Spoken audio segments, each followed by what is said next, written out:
देश हिंसा की आग में जल रहा है। पिछले हफ्ते जुमा को नुपुर शर्मा के बयान को लेकर हिंसा हुई। अब कल शुक्रवार है, आज फिर से डर सता रहा है। दूसरी तरफ आज भी हिंसा हुई है, लेकिन मामला नुपुर शर्मा के बयान से आहत हुई भावनाओं को लेकर नहीं है, बल्कि आज उन युवाओं ने हिंसा की है जिनकी भावनाएं अग्निपथ स्कीम की वजह से आहत हुई है। आपको जो तस्वीरें दिखाऊंगी उसे देखकर आपको बहुत दुख होगा। ये आपकी खरी कमाई से लिए गए टैक्स के पैसे से खरीदी गई ट्रेन की तस्वीर है जो धू धू कर जल रही है। सार्वजनिक संपत्ति ऐसे ही जल रही है। बिहार में कई जगह पर आज युवाओं ने ट्रेनों में आग लगा दी, रेलवे स्टेशन में तोड़फोड़ की, जो ट्रेनें खड़ी थी उनमें पथराव किया। किसी तरह से सवारियों ने अपनी जान बचाई। ये भड़के हुए युवा सेना की अग्निपथ योजना का विरोध कर रहे हैं, क्योंकि अब भारतीय सेना में परंपरागत तरीके से भर्ती नहीं होगी।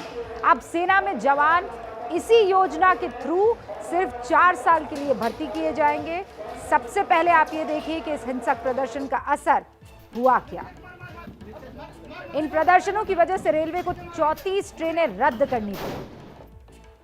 72 बाकी ट्रेनें देरी से चली। अकेले पूर्व मध्य रेलवे जोन में कुल 22 ट्रेनें रद्द की गई। बिहार के गोपालगंज, छपरा, कैमूर में ट्रेनें जला दी गई। बिहार के कई और जिलों में प्रदर्शन की आग भड़क गई। प्रदर्शनकारियों की हिंसा में हरियाणा के पलवल के 2 एसएचओ, उनके साथ 15 पुलिसकर्मी घायल हुए। प्रदर्शनकारियों ने पुलिस की 5 सरकारी गाड़ियां जलाई। पलवल में इंटरनेट सेवा को बंद कर दिया गया है। हरियाणा और बिहार के अलावा राजस्थान, मध्य प्रदेश में भी ये प्रदर्शन हो रहे हैं। और सबसे पहले आप अब इस रिपोर्ट के जरिए समझने की कोशिश कीजिए कि कैसे इस योजना के खिलाफ सेना में भर्ती होने के जो इच्छुक युवा है वो हिंसा के रास्ते पर है।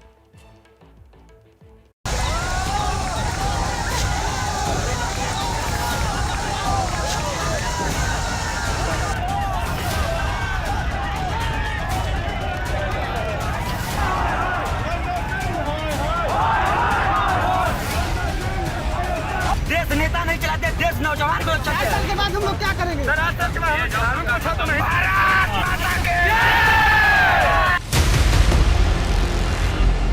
तीनों आर्मी चीफ के साथ जब रक्षा मंत्री देश को अग्निपथ योजना के बारे में बताने आए थे, मित्रों, आप सभी का मेरी तरफ से स्वागत है। तो शायद ही उन्होंने सोचा होगा कि इस योजना के खिलाफ इतना हंगामा होगा।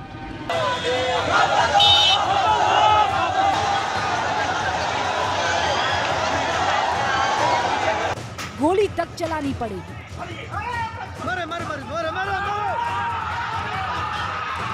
और ये सब इसलिए हुआ क्योंकि सेना में जाने वाले युवाओं को भर्ती खत्म करना पसंद नहीं आ रहा।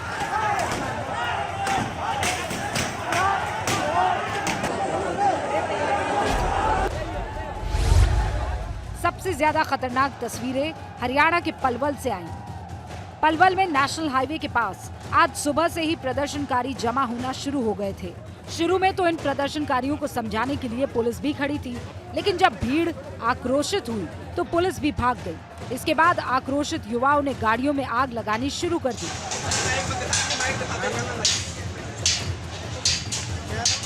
ज्यादातर प्रदर्शनकारियों ने चेहरे पर कपड़ा लपेटा हुआ था।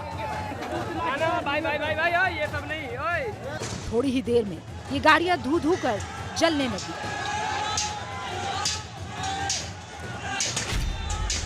सबसे पहले इन्होंने किसानों से पंगा लिया था, वो बिल भी उन्होंने वापस लिया। मुंह की खानी पड़ी और हम वादा कर रहे हैं झंडा ले आया, झंडा। ये पंगा इन्होंने देश के जवानों से लिया है, ये भी इन्हें वापस लेना पड़ेगा। हम कहते हैं ये 2 साल के लिए एमपी एमएलए बने भैया, इससे भी ये जब भी हम देखते हैं देश क्या तरक्की करता है।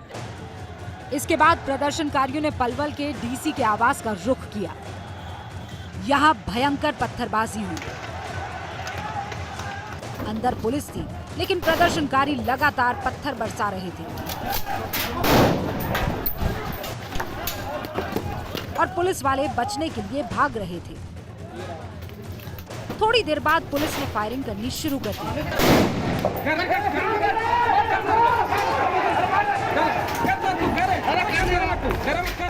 प्रदर्शन हरियाणा के पलवल में भी हुआ और यहाँ पर प्रदर्शनकारी उग्र हो गए और उन्होंने यहाँ पर गाड़ियों में आग लगा दी, नेशनल हाईवे को जाम कर दिया, हंगामा शुरू किया और उसके बाद यहाँ पर खड़ी हुई गाड़ियों में प्रदर्शनकारियों ने आग लगा दी। इतना ही नहीं, यहीं पर सामने डीसी का जो घर है उस घर में भी प्रदर्शनकारियों ने पत्थरबाजी की और वहाँ पर भी एक कमरे को आग के हवाले कर दिया। आपको बताना चाहेंगे इस पत्थरबाजी में, इस हमले के अंदर जो 15 पुलिसकर्मी हैं वो घायल हुए हैं। पलवल से पहले बिहार में हंगामा हो चुका था। ये बिहार के गोपालगंज की तस्वीरें हैं। गोपालगंज में अग्निपथ के आंदोलनकारियों ने सिद्धवलिया रेलवे स्टेशन पर गोरखपुर पाटलिपुत्र एक्सप्रेस ट्रेन को आग के हवाले कर दिया। रेलवे स्टेशन पर ट्रेन में सवार यात्रियों ने भागकर किसी तरह से अपनी जान बचाई। ऐसी ही तस्वीरें छपरा से भी देखने को मिली। यहाँ भी प्रदर्शनकारियों ने ट्रेन में आग लगा दी। रेलवे स्टेशन पर खड़ी ये ट्रेन धू-धू कर जल रही है। दूसरी ट्रेनों पर भी इतना पथराव किया कि उनके मोटे-मोटे शीशे तक टूट गए।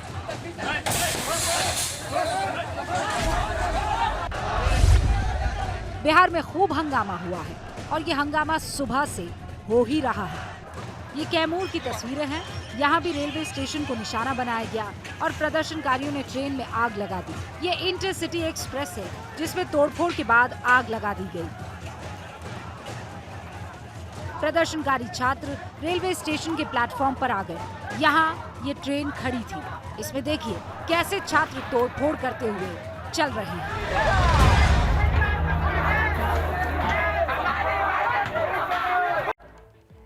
इस बढ़ती हुई हिंसा को देखते हुए अब सरकार से इस योजना को वापस लेने की मांग हो रही है और ये कहा जा रहा है कि पुरानी भर्ती प्रक्रिया फिर से लागू हो जाए। राजस्थान के मुख्यमंत्री अशोक गहलोत युवाओं से हिंसा का रास्ता न अपनाने की वो अपील कर रहे हैं। साथ में केंद्र सरकार से योजना वापस लेने को भी कह रहे हैं। केंद्र में सहयोगी जेडीयू ने भी सरकार से इस योजना पर पुनर्विचार करने के लिए कहा है। पंजाब के पूर्व मुख्यमंत्री कैप्टन अमरिंदर सिंह ने भी इस योजना पर पुनर्विचार करने का सुझाव दिया है। कैप्टन अमरिंदर सिंह पुनर्विचार करने का वो सुझाव दे रहे हैं। कांग्रेस इस योजना को युवाओं के साथ एक भद्दा मजाक बता रही है। आम आदमी पार्टी ने कहा है कि कुछ पेंशन के पैसों को बचाने के लिए सरकार युवाओं के साथ खिलवाड़ कर रही है। आरएलडी के जयंत चौधरी कह रहे हैं योजना के खिलाफ पश्चिम यूपी में अलग अलग जिलों में युवा पंचायत करेंगे। असदुद्दीन ओवैसी कह रहे हैं कि अग्निपथ योजना से बेरोजगारी में कमी नहीं बल्कि इसमें इजाफा ही होगा। हालांकि सरकार की तरफ से अब इस योजना के लगातार फायदे गिनाए जा रहे हैं। इस योजना के बारे में जनरल वीके सिंह से बेहतर और कौन बता सकता है, जो पूर्व आर्मी चीफ भी हैं और मौजूदा सरकार में मंत्री भी। उनसे बात की मेरे सहयोगी प्रणय उपाध्याय ने। आप सुनिए गौर से। जनरल साहब, कोशिश तो थी अग्निपथ योजना से अग्निवीर निकले, लेकिन ये तो आगजनी हो रही है। देखिए, आगजनी अगर हो रही है तो ये वो नहीं है जो कि फौज में जाना चाहते हैं। फौज में जाने वाला आगजनी के अंदर नहीं पड़ता है। फौज में जाने वाले के अंदर जज्बा होता है कि मैंने फौज में जाना है। अल्पकालिक इस चीज को रोकता नहीं, चाहे अल्पकालिक हो चाहे दीर्घकालिक हो, सब स्वेच्छा से जाते हैं। बहुत से लोग, खासकर हमारे विपक्ष के नेतागण, बड़े बड़े सवाल कर रहे हैं कि जी क्या होगा, 21 साल मैच्योर नहीं होता। वो मैच्योर कब होगा? 100 साल का होकर वो मैच्योर होगा। भारत की सेना एक युवा प्रणाली चाहती है। चलो ठीक है, लेकिन कहा यह जा रहा है कि ये जो समझाइश की मीठी गोली आप दे रहे हैं, इसके अंदर दरअसल कड़वी दवाई है, क्योंकि सरकार अपना पेंशन का बिल कम करना चाहती है या सरकार पेंशनेबल जो सर्विस है वो हटा लेना चाहती है, क्योंकि ये दरवाजा जो है वो अल्पकालिक सेवा खोलेगा जिसमें 75% लोग जो हैं वो 4 साल के लिए आएंगे और चले जाएंगे।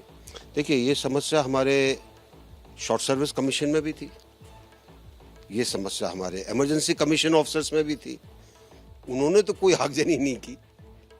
उन्होंने नहीं कहा, क्या किसी ने उनका केस, जैसे अब विपक्ष के अंदर लड़ रहे हैं लोग बाग, क्या उन्होंने कभी उनके बारे में सोचा? तो अल्पकालिक सेवाएं अलग अलग समय पर भारतीय सेना में आती रही हैं। भारतीय सेना उसे कभी कमजोर नहीं हुई। ये चीज जरूरी है समझनी। और अभी स्कीम आई है, शुरू होगी, बीच के अंदर लगेगा कि इसमें कोई कोर्स करेक्शन करना चाहिए, कोर्स करेक्शन भी होगा, लेकिन अभी से हम उसका एक हवा बना लें, जो कि मैं देख रहा हूं कि विपक्ष के नेता उसको बनाने की कोशिश कर रहे हैं, तो वो ठीक नहीं है। लेकिन बात ये सच है कि इन युवाओं की जो समस्या है वो हमें समझनी होगी।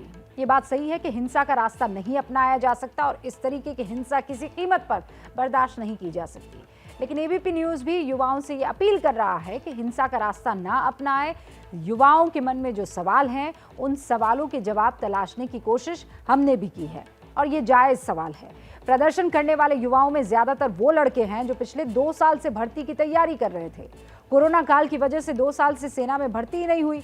इन युवाओं ने दिन रात मेहनत करके लाखों रुपए खर्च करके सेना में जाने की तैयारी की थी, लेकिन अब रातों रात अचानक ये युवा सेना में जाने के लिए डिस्क्वालीफाई हो गए हैं।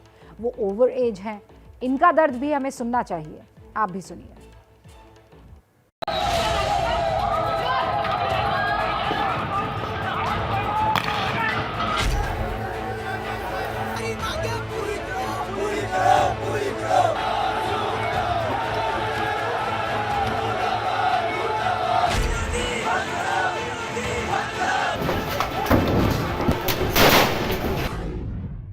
पांच बार मेडिकल बेनिफिट गया था, इस बार लास्ट बार मेडिकल फिट हुआ हूँ, जो भी ट्रेडमैन से हूँ साहब। उसके अंदर ये अब 23 साल उम्र हो चुकी है। अब ये टीओडी लागू कर रहे हैं।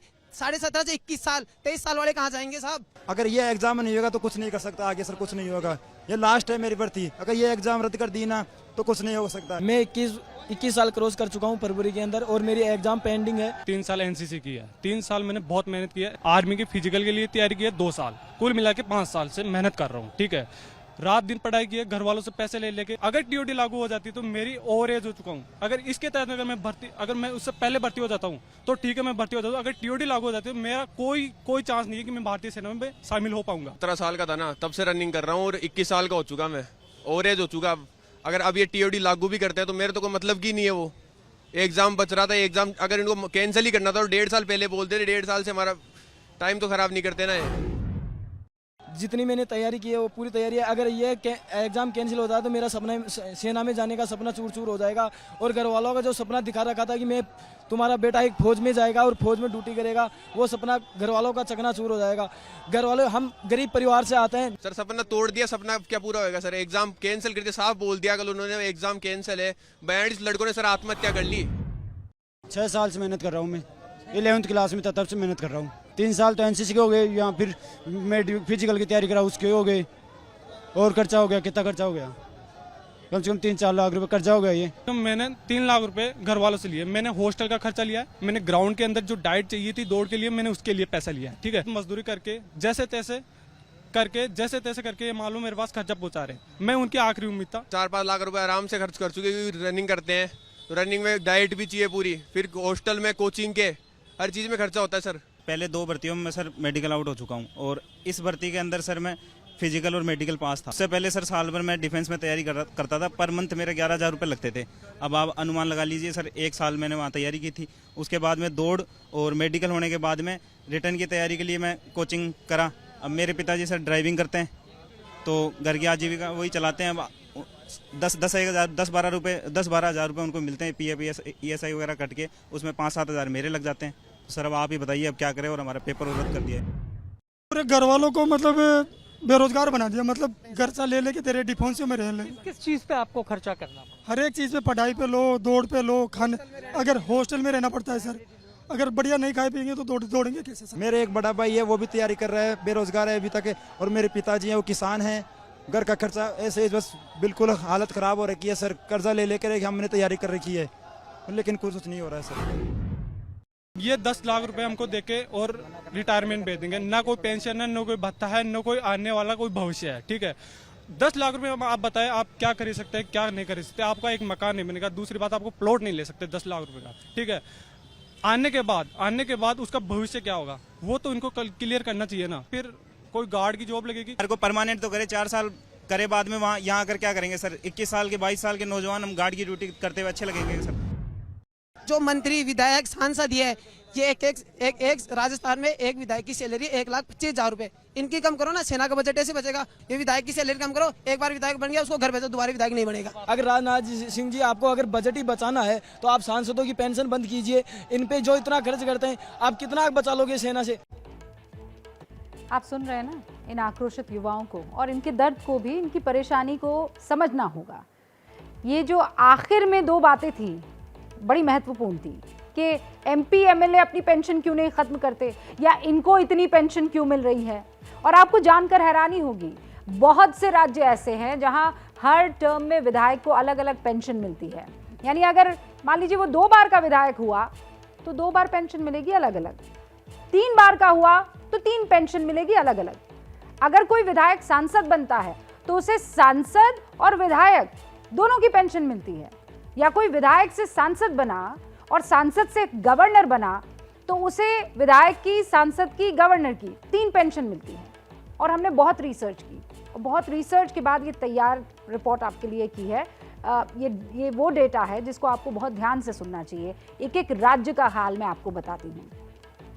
इसी साल मार्च में पंजाब में मुख्यमंत्री भगवंत मान ने फैसला लिया कि एक विधायक को एक ही कार्यकाल की पेंशन मिलेगी, जिससे 5 साल में पंजाब सरकार के 80 करोड़ रुपए की बचत होगी। अब इससे पहले क्या होता था पंजाब में, ये भी समझिए और बहुत दिलचस्प है।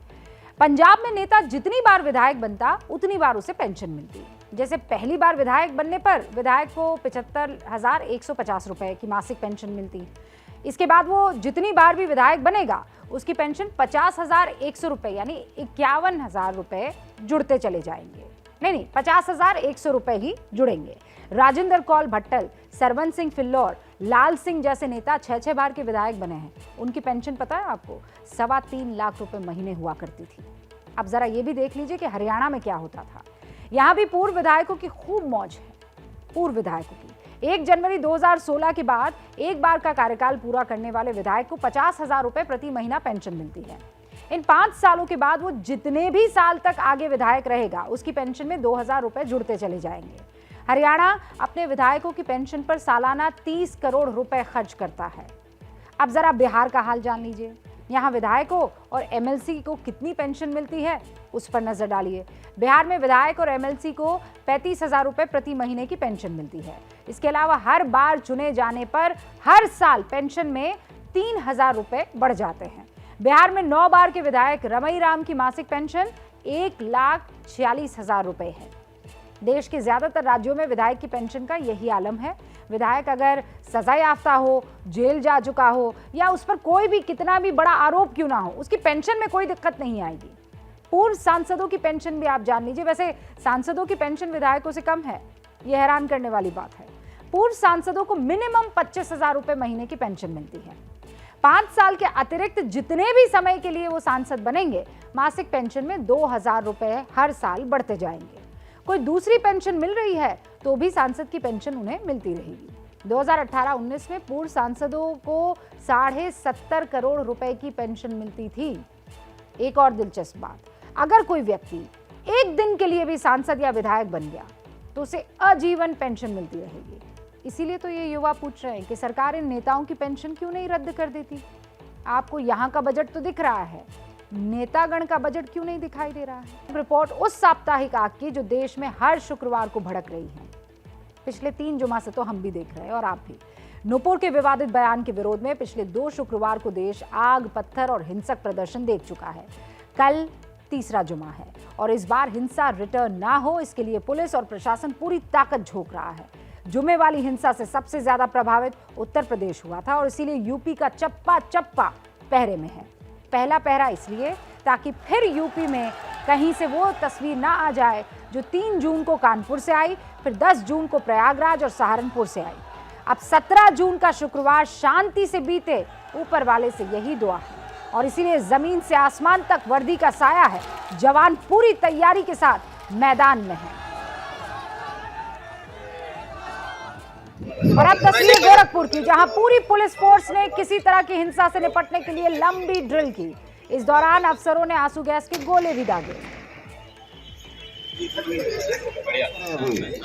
ठीक है, हाँ, रबर बुलेट करें, स्टिंग बुलेट करें, गैस वाले फायर ना करें। फायरिंग के दौरान सावधानी लें, सावधानी का ध्यान रखें। एक साथ जाएं, एक साथ फायर करें और एक साथ। सर ने रबर बुलेट का फायर किया है जो 45 गज दूर जाके रिपोर्टिंग होके आगे गया, क्योंकि वहां पे बहुत ज्यादा घास थी। तो अफसरों ने देखिए आप आंसू गैस के गोले दागकर जवानों को किसी भी हालत से निपटने की ट्रेनिंग दी। दंगाइयों से निपटने का पूरा मैनुअल बताया गया ताकि दंगाइयों की कोई भी साजिश जो है वो कामयाब ना होने पाए।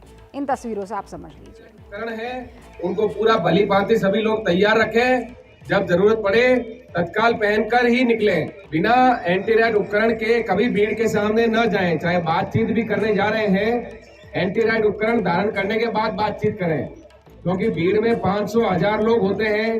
कौन आदमी पत्थर चला दे कब, ये आप नहीं जान पाओगे, और एक आदमी को भी चोट लग जाएगी तो पुलिस बल का नुकसान है। इस बात का ख्याल रखें। विपिन टांडा को आप सुन रहे थे। गोरखपुर जैसी ही ड्रिल यूपी के सभी संवेदनशील जिलों में भी की जा चुकी है। प्रयागराज और कानपुर पिछले 2 शुक्रवार को सबसे ज्यादा हिंसा प्रभावित हुए थे और इसीलिए पुलिस का एक्स्ट्रा पहरा है और किसी भी स्थिति से निपटने के लिए पैरामिलिट्री फोर्स भी मैदान में दिख रही है।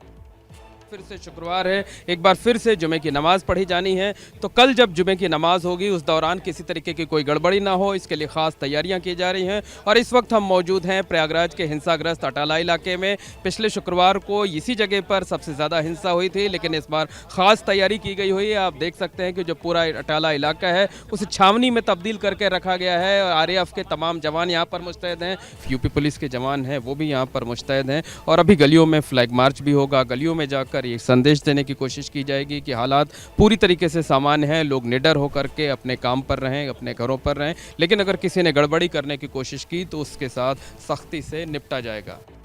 प्रयागराज जैसी ही तैयारी कानपुर में भी है। यहाँ ड्रोन से चप्पे चप्पे की निगरानी हो रही है ताकि शहर का कोना कोना पुलिस की नजर में रहे और उस पर नजर रखी जा सके, दंगाइयों को कोई मौका ना मिले। कानपुर में शुक्रवार को शांति बनाए रखने की तैयारियों का जायजा लिया मेरे सहयोगी रतीश त्रिवेदी ने। जुमे की नमाज को लेकर के तमाम एहतियात बरते जा रहे हैं। आपको सबसे पहले सद्भावना चौकी पर वो कैमरे दिखा दें। P2Z कैमरे लगाए गए हैं, 360 डिग्री देखने में समर्थ होते हैं, और PTZ कैमरे ऐसे शहर के संवेदनशील इलाकों में लगाए गए हैं। हर जगह 4 कैमरे प्लेस किए गए हैं और 6 जगह ऐसी चिन्हित की गई हैं। अराजक तत्व अराजकता फैलाने की बात करता है, हरकत करता है, तो उसे तुरंत चिन्हित कर लिया जाए, तुरंत पहचान लिया जाए। यानी पुलिस का पहरा चुस्त है, लेकिन अब शुक्रवार को फिर कोई वार ना हो, इसके लिए योगी सरकार सिर्फ पहरे के भरोसे नहीं है, बल्कि ये तो सीएम योगी के एंटी दंगा फॉर्मूला का एक हिस्सा है। योगी सरकार ने शुक्रवार को दंगा रोकने के लिए 5 पॉइंट का एक फॉर्मूला तैयार किया है। योगी सरकार के फॉर्मूले का पहला पॉइंट है पहरा, जो हर शहर में लगा हुआ है, हमने दिखा दिया। इस फॉर्मूले का दूसरा सूत्र है संवाद, जो पुलिस शहर शहर कर रही है। तीसरा हिस्सा है धर्मगुरुओं के साथ अमन कायम करने को लेकर चर्चा।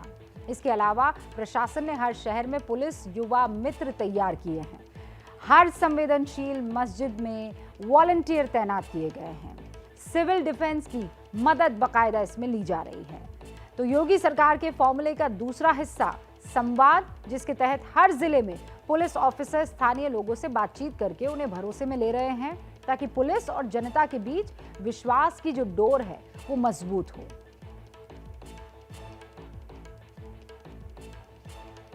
तस्वीरें हम दिखाएंगे आपको कि कैसे वो संवाद भी हो रहा है। यूपी में लगभग सभी जिलों में पुलिस और प्रशासन के आला ऑफिसर्स घर घर जाकर लोगों से संवाद कर रहे हैं। शहर के प्रमुख जगह पर सभी धर्मों के लोगों को जमा कर सौहार्द मजबूत करने की कोशिश की जा रही है। अब आपके सामने वो 3 तस्वीरें रखती हूँ। उत्तर प्रदेश में संवाद से शांति बनाने की कोशिश कैसे हो रही है, ये आप देखिए। पहले फिरोजाबाद की और एटा की तस्वीर। ज्यादातर जिलों में पुलिस कप्तान और जिला अधिकारी लोगों से मिल रहे हैं। हर तबके को भरोसा दिलाया गया है, पुलिस उनके साथ है। जुमे के दिन अमन बना रहे, हर नागरिक का कर्तव्य है। पुलिस लोगों को अफवाहों से दूर रहने के लिए भी कह रही है। माँ बाप को हिदायत दी जा रही है कि वो बच्चों पर नजर रखे, ताकि असामाजिक तत्व उन बच्चों को अपना हथियार ना बना ले। यूपी सरकार ने दंगा रोको फॉर्मूले के तीसरे पॉइंट पर भी काम किया है, यानी धर्म गुरुओं को साथ लेने पर। प्रशासन ने जिले के सभी धर्म गुरुओं से बात की है। मुस्लिम धर्म गुरुओं ने शुक्रवार को किसी भी तरह के विरोध प्रदर्शन से दूर रहने की इसके बाद बाकायदा अपील भी की है। मेरी सबसे दरख्वास्त है कि कल जुमा 17 जून को किसी भी तरह का कोई अवामी तौर पर सड़कों पर न उतरें, मस्जिदों में दुआएं करें, दुरूद शरीफ पढ़ें, अपने आका और मौला की तालीमात को आम करें। अगर कोई मुस्बत नतीजा नहीं बरामद होता है तो इज्तिमाई तौर पर इंशाअल्लाह कोई फैसला किया जाएगा। अगर आपको मिलकर लड़ाई लड़ना है तो गरीबी के खिलाफ लड़ाई लड़िए, बेरोजगारी के खिलाफ लड़ाई लड़िए, जिहालत के खिलाफ लड़ाई लड़िए, कि जुमे की नमाज में एक जगह पर यकजा ना हो, कि आप एक ही मरकजी जगह के ऊपर आप सब जमा हो। बल्कि आपके इलाके में हर महल्ले में मस्जिदें हैं, हर इलाके में मस्जिदें हैं। आप नमाज ज़रूर अदा करें, मगर अपने इलाके की, अपने महल्ले की मस्जिद में नमाज अदा करें। अपने इलाके की मस्जिद में, अपने महल्ले की मस्जिद में नमाज अदा करें।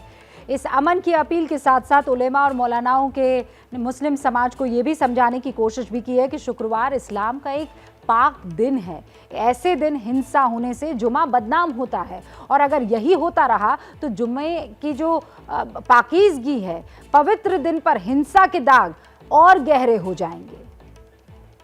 जिस तरीके से 10 जून को देश भर में हादसे हुए और बहुत सारे शहरों के अंदर हिंसक प्रदर्शन हुए, उससे देश की छवि भी ख़राब हुई, मुसलमानों की अपनी छवि भी ख़राब हुई और जो इस्लाम का शांति का मैसेज है वो न जाके एक अशांति का मैसेज पूरी दुनिया में गया है। मैं गुजारिश करूंगा, अपील करूंगा देश के मुसलमानों से, ख़ास तौर पर सभी लोगों से और ख़ास तौर पर नौजवानों से, वो किसी के बहकावे में ना आए। ये वो लोग जो भड़काना चाहते हैं, बहकाना चाहते हैं, अपने आप तो घरों में घुस जाते हैं। मुक़द्दस दिन को जिस तरीके से बदनाम करने की कोशिश की जा रही है और जो दुश्मन हैं उनकी ये कोशिश ही है कि जुमे की इबादत पर और जुमे की नमाज पर किसी न किसी सूरत में पाबंदी आयद कर दी जाए और जुमे के दिन को एक बड़े भयावह दिन के रूप में लोगों के सामने दिखाया जाए। धर्मगुरुओं की बात समझने की ज़रूरत है। जुमे के दिन हो रही हिंसा से जुमे जैसी इबादत का पाक दिन दागदार हो रहा है। अब योगी सरकार की कोशिशों से उम्मीद है कि कल जुमा आफत नहीं इबादत का दिन रहेगा, जिसके लिए स्थानीय स्तर पर पुलिस युवा मित्र बना रहे हैं और सिविल डिफेंस के लोगों की भी मदद ली जा रही है। पुलिस ने धर्मगुरुओं के साथ बातचीत पे ये फैसला लिया। कल शुक्रवार को हर मस्जिद में वॉलंटियर लगाए जाएंगे। ये वॉलंटियर मस्जिद के अंदर और बाहर दोनों जगह निगरानी रखेंगे। गड़बड़ी का अंदेशा होने पर फौरन पुलिस को खबर देंगे। मकसद नमाजियों की आड़ में ये जो अराजक तत्व हैं, इनको रोकना है। और अब नुपुर शर्मा के बयान पर शुक्रवार को भड़काने वाली हिंसा रोकने की तैयारी हो रही है। उसके बाद इंटरनेशनल साजिश की जो परतें खुली है वो भी बतानी है। बहुत सुनियोजित तरीके से भड़काई जा रही है ये आग। 2 दिन पहले ही DFRAC यानी digital forensic research and analytics centre ने हिंसा पर इंटरनेशनल साजिश की एक रिपोर्ट जारी की। अब पाकिस्तान के ही एक मौलाना ने विवाद पर अरब मुल्कों के रुख को देखते हुए सवाल उठाए हैं। पाकिस्तान के चर्चित इस्लामिक स्कॉलर मौलाना इंजीनियर मोहम्मद अली मिर्जा ने खुलकर नुपुर शर्मा का समर्थन किया है। मौलाना इंजीनियर मोहम्मद अली ने अरब देशों की ओर से जारी किए गए बयानों पर सवाल उठाए। पैगंबर मोहम्मद सल्लल्लाहु अलैहि वसल्लम पर दिए गए विवादित बयान के बाद मुस्लिम देशों में बवाल मचा। भारत में हिंसा भड़काई जा रही है, लेकिन कुछ बुनियादी सवाल है जिनका जिक्र नहीं हो रहा है। डिबेट में नुपुर शर्मा के सामने बैठे तस्लीम अहमद रहमानी ने पहले शिवलिंग पर विवादित बयान दिया था। नुपुर शर्मा का बयान उकसावे में दी गई एक प्रतिक्रिया थी। नुपुर शर्मा ने 26 मई को टीवी डिबेट में एक विवादित बयान दिया। लगभग 10 दिनों तक नुपुर के बयान पर हिंसक प्रदर्शन नहीं हुए। इन 10 दिनों के भीतर हिंसा भड़काने की तो क्या साजिश रची गई?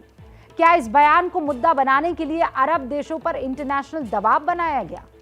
क्योंकि नुपुर शर्मा के बयान पर सबसे कड़ी प्रतिक्रिया अरब देशों की ओर से दी गई। अरब देशों के दबाव में ही केंद्र सरकारों को अपने प्रवक्ताओं पर कार्रवाई करनी पड़ी। ऐसे लगातार आरोप लगे। बयानों पर सरकार का रुख भी स्पष्ट करना पड़ा। पाकिस्तान के मौलाना इंजीनियर मोहम्मद अली मिर्जा ने भी यही सवाल उठाए हैं कि भारत को विदेश नीति में अहम दर्जा देने वाले अरब देश अचानक कैसे भारत के खिलाफ हो गए। ये वाकया 26 मई 2022 को हुआ। कुछ लोकल लेवल के ऊपर एहतजाज हुए, लेकिन कोई उसको पजीराई नहीं मिली। फिर अचानक से जून के दूसरे हफ्ते में दोबारा से एक लहर उठी और पूरी दुनिया के अंदर आपको पता है एहतजाज हुआ। और हैरानकुन बात है कि अरब मुमालिक जो आज तक इंडिया के सामने झुके हुए थे अपनी तिजारत की वजह से, जाहिर है वो सस्ती अजनास उनसे लेते हैं। मोर देन $85 बिलियन की ट्रेड है इंडिया की इन अरब मुल्कों के साथ। अरब देश ऑर्गेनाइजेशन ऑफ इस्लामिक कोऑपरेशन यानी मुस्लिम राष्ट्रों में सबसे ताकतवर है। अपने मुनाफे के लिए बहुत से इस्लामिक देशों की स्टीरियोटाइप विदेश नीति से भी खुद अलग करते हैं। मुनाफे की इस नीति को इजराइल और यूएई के बीच बने रिश्तों के उदाहरण से आप समझ लीजिए। अरब देशों और इजराइल के बीच पुरानी दुश्मनी रही है। अरब देशों ने इजराइल को एक आजाद मुल्क की मान्यता नहीं दी। ओआईसी का अहम सदस्य यूएई इजराइल को मुल्क की मान्यता दे चुका है। 2021 में यूएई ने इजराइल में दूतावास भी बना लिया। दोनों देशों के बीच कारोबारी गतिविधियां भी तेजी से बढ़ गई हैं। मुनाफे के लिए दुश्मन से हाथ मिलाने वाला देश है यूएई। ऐसे में सवाल यह है कि क्या एक बयान पर अरब देश अपने पुराने साथी भारत को अंतर्राष्ट्रीय मंच पर झुकाने में लग सकता है, या फिर उन्हें इस काम पर लगाया गया है?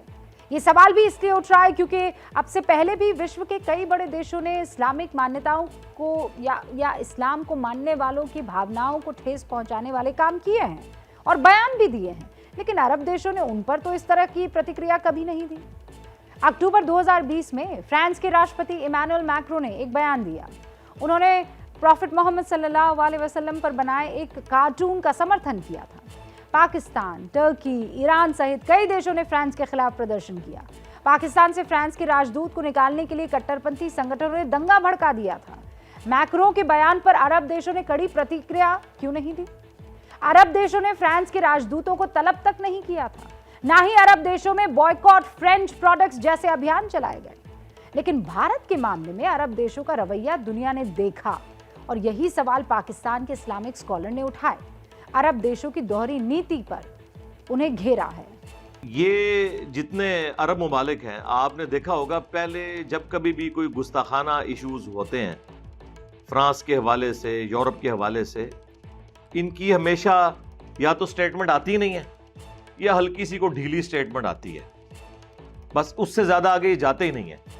महाज खड़ा नहीं करते, ना इन मुल्कों को कोई खतूत लिखते हैं वो, ना कहते हैं हम आपकी प्रोडक्ट्स का बाइकाट कर देंगे। इंडिया ने ऐसा आखिर कौन सा जुल्म कर दिया था जो उससे पहले दूसरे मुल्कों ने नहीं किया हुआ था? तो ये मुसलमानों को सोचना चाहिए ना कि गल विच कोई और है। भारत की नीति रही गुट निरपेक्ष, यानी दुनिया की गुटबाजी से दूर रहते हुए दुनिया की राजनीति में शामिल रहना। रूस भारत का सबसे भरोसेमंद दोस्त रहा, लेकिन नरेंद्र मोदी की विदेश नीति में अमेरिका और रूस दोनों को बराबर जगह मिली।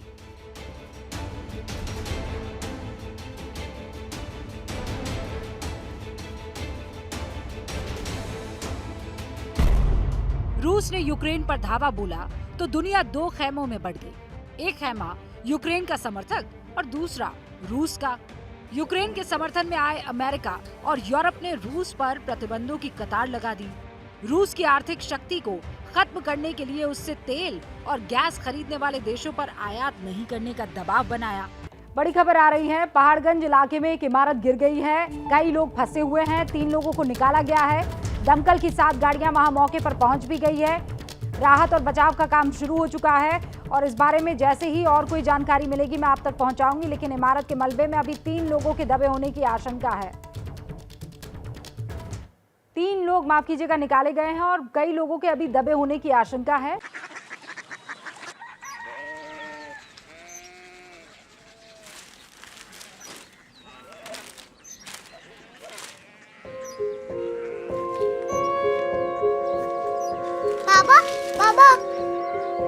कोरिया सिटी जानी ना।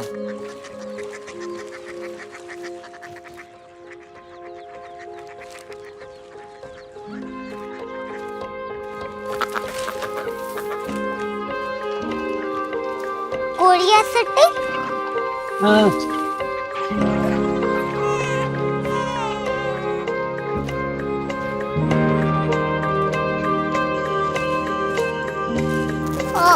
कोरिया सिटी कहाँ पे है? शहर अंग्रेजी लगे हैं।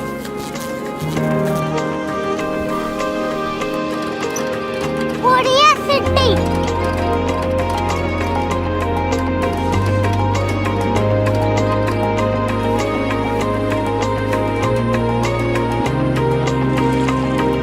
वो बहुत दूर है।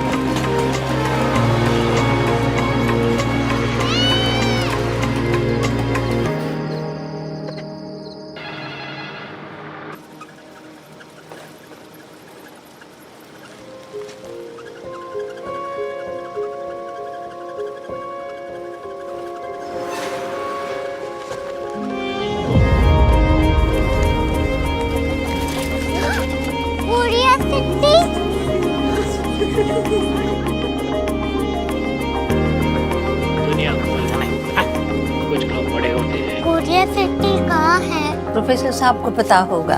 हो, ये छोटा वाला ग्लोब लगता है और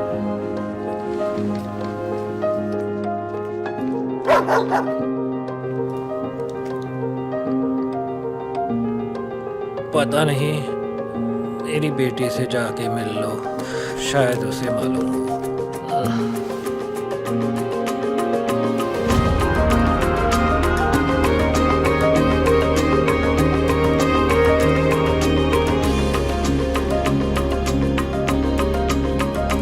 हाय, बाबा ने भेजा है। Come here. Korea city. Korea city नहीं, क्यूरियोसिटी। वो क्या? That's what brought you here? जो तुम्हें यहाँ तक ले आया। क्यूरियोसिटी।